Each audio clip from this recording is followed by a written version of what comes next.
My name is Ben Williams, and I am a retired staff sergeant with the Security Forces Air Force. And this is part three of what happened was.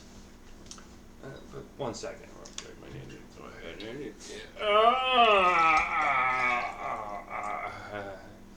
Ooh, we got a label in there. Don't care. Um, so we get back from our out of the wire experience, and we start going back into our competition on who can scare the most individuals with an MRE bomb, or the most creative. It was really two categories, but yeah, there's nothing worse than having your piss bag explode on you in the middle of shift. But anyways, the competition had really picked up, and Sergeant S was at that point in time, I believe he was in the lead.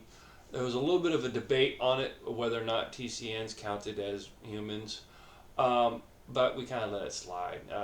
He had actually come up with this interesting MRE mortar design in the search area that he kind of dropped an MRE bomb inside of and launched it over top of the TCN's heads, which was very creative. Um, there was the piss bag that exploded. I've already mentioned that one. A couple other really interesting ideas. An MRE shape charge that kind of caught everyone by surprise. But anyways, it's getting to the very end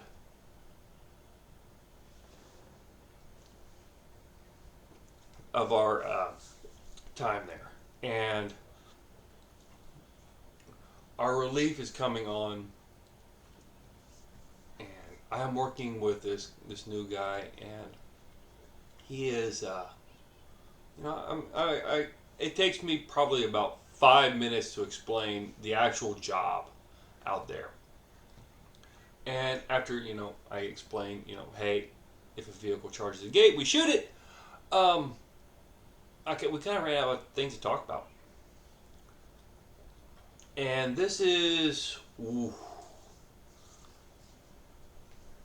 early spring. So, it had just snowed in Iraq. I didn't know that it was possible to do that, but apparently it does, and it doesn't care about our feelings.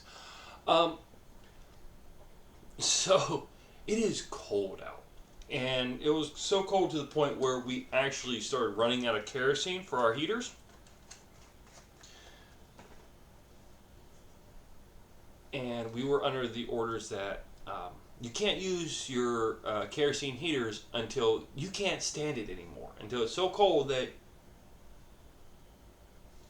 you have to turn it on. And I was working the late morning shift, and we're out there, or I'm sorry, the early morning to God knows when fucking shift, actually. First time I'd ever worked days.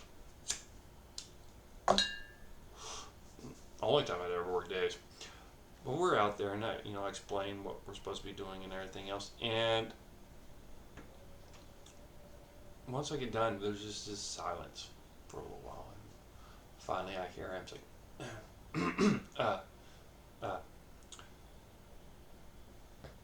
Williams, I heard you're the MRE bomber. I'm like,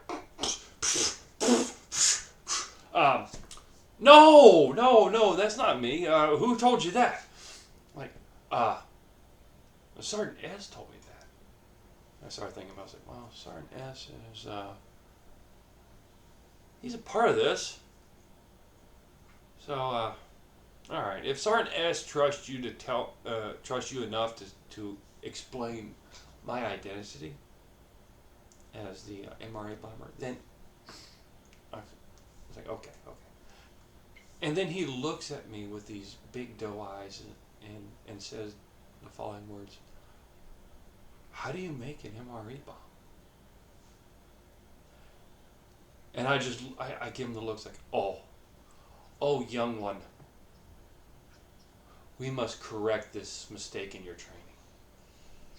Come with me, little Padawan. I will show you the way. So I make one. I show him, I give him all my little pointers about how to approximate the time and everything else. So I make one. I get it set up. And I give it a good shake. And I was like, hey, look, this is for training purposes. So I'm just going to drop it behind our tower. So, because I'm not really looking to scare anyone, man. I'm just looking to train you on this vital piece of information. So we drop it off behind us. Well, 20, 30 minutes later, we forget about the damn thing. And at this point in time, we're just concentrating on staying warm. And eventually we get to the point where, I look at him, he looks at me, I'm like, okay, I can't stand it. Can you stand it anymore? Maybe we should light this kerosene heater. And, okay. So we get over there and we light the kerosene heater. We get it going and it's like, oh, it's nice and warm. Oh. And it just starts billowing out this black column of smoke. I come to find out someone had refilled our kerosene heater with diesel fuel. So it worked, but it was just billowing out this black smoke, but it was warm. So we had all the windows closed except for right at the machine gun. And, we just kept trying to stay lower than the smoke so we were safe and we could still see out. And eventually we got to the point where we couldn't see out anymore.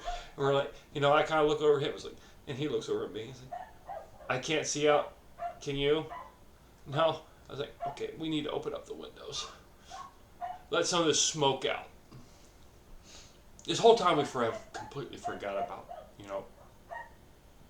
the thingy behind us. We go and we open up all the windows and we start venting out this smoke. We're like, oh God, the cold. And about that time we hear, boom, from below us. We're like, and I look at him, he looks at me. The MRE bomb, dude, that was awesome. And it's about that time we hear, oh my God, the tower got hit. I'm looking around like, what'd they fucking say? So I run to our back door, which is closed and latched, and I open it up. And about the time I open it up, this private first class is staring me in the eyes. He's like, you guys okay? Did you get hit? I'm like, no, dude. Our kerosene heater, someone put diesel fuel in it. It's smoking. What the fuck was that noise, dude? Like, I don't know, dude. There was an explosion. We saw smoke. We thought you got hit. Like, no. You guys have an accidental discharge or something? It wasn't us. I'm just kind of looking around for like any goddamn excuse because I know what has happened. And I just feel my asshole pucker as I look back behind us and the entire 173rd Airborne Division is set up to convoy out of Kirkuk because they've been relieved. And I just look and I see, God, I don't even know. It had to be 70, 80 vehicles full of motherfuckers. And they're all looking at me. I'm like, oh my God, I'm a mosquito wing. How am I going to get out of this? And, and I hear them, they're like, no, it's just a kerosene heater. They're all fine.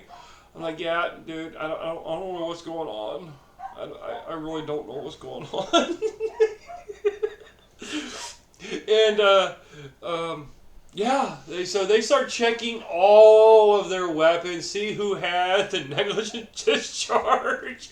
And I'm up there like, whew. I look over at my new guy, and he is gone completely pale. I'm like, okay, you man the fucking weapon. I got this. I've been here longer. I know how to deal with this. So I turn around, and it's about the time their convoy commander comes up. I don't even remember his rank. It might have been captain or major or whatever. But he comes up and he starts talking to me. He's like, we're trying to figure out who had explosive discharge. I was like, well, sir, I'm not even hot up here. Everything else. And all of a sudden, I hear from below this beautiful, sweet southern accent. Well, it looks like I found the UXO. And I had just gotten done explaining to the officer that, a vehicle drove by us laughing, and we thought we saw them throw something, but we're pretty sure that it was a MRE bomb that went off, and it wasn't anything major. He looks down at the water bottle, which now the carcass of it is probably something like that big around, steam streaming off of it, and this southern ass freaking sergeant first class holding it up. And I was like, yes sir, I think they found the UXO. And he's over there, and he has gone fucking livid. He has turned purple with rage. He's over there, he's like, who did this? Who did this? Wait.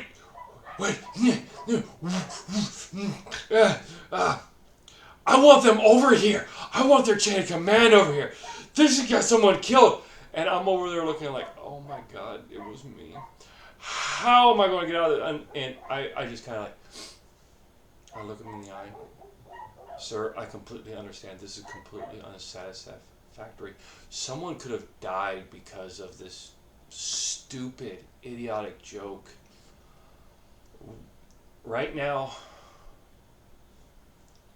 my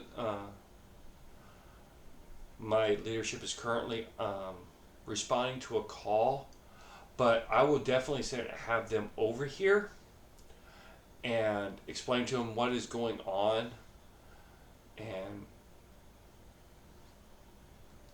let them know that this could have gotten someone killed. And he's over there's like, yeah, it could, Sergeant. I'm over there as a little fucking E2 going, whoa, I just got promoted like 2 freaking ranks. He's like, yes, sir. He's like, he's over there. He is still purple. He is stomping on my tower and everything else. And I'm like, he's like, oh, I got a hard time. I gotta go. I was like, sir, look, I will handle this. This could have been a huge incident. Let me take charge of this. He goes, and he looks at me and he's like, thank you, Buck Sergeant. And walks off my tower. And I watch as every single one of those vehicles leave out through the ECP and on their way home. And I see this shitty, beat up Humvee come sliding into my area, doing donuts and everything else as the last vehicle leaves out through the gate. And it is at about that time that I lose myself. I am laughing so hard because I know that I have achieved the unachievable. I have gotten the most motherfuckers with a single MRE bomb. Sergeant S is down there, and I come out of the tower and I look at him and I'm like, I got you. I got you, motherfucker. You see that convoy? They're my bitches. I got all of them. And I have a witness who saw the entire thing. And he's looking at me, he's like, how? How did you do this? And I am looking at him, and the first words that come out of my mouth is, I blamed it on you, but he's just looking at me. He's like, wow, you do that to me? Dude, you have the title of MRE Bomber.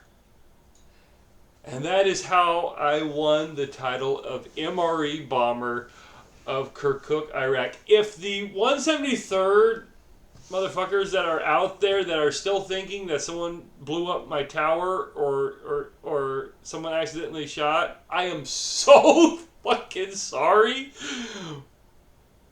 No, not really. But this has got to be one of many stories that I've had over the years. So right now, I challenge all of my veteran friends. Come out of the closet with some of your stories. Make us laugh. Challenge us. And I challenge all of you. Yeah, I'm sorry, I'm drunk as fuck. I challenge all of you to make a video and share your best stories. This is, like I said, this is one of many from Kirkuk. But thank you so much, and I love all of y'all, and be safe. Sergeant Williams, retired, signing out.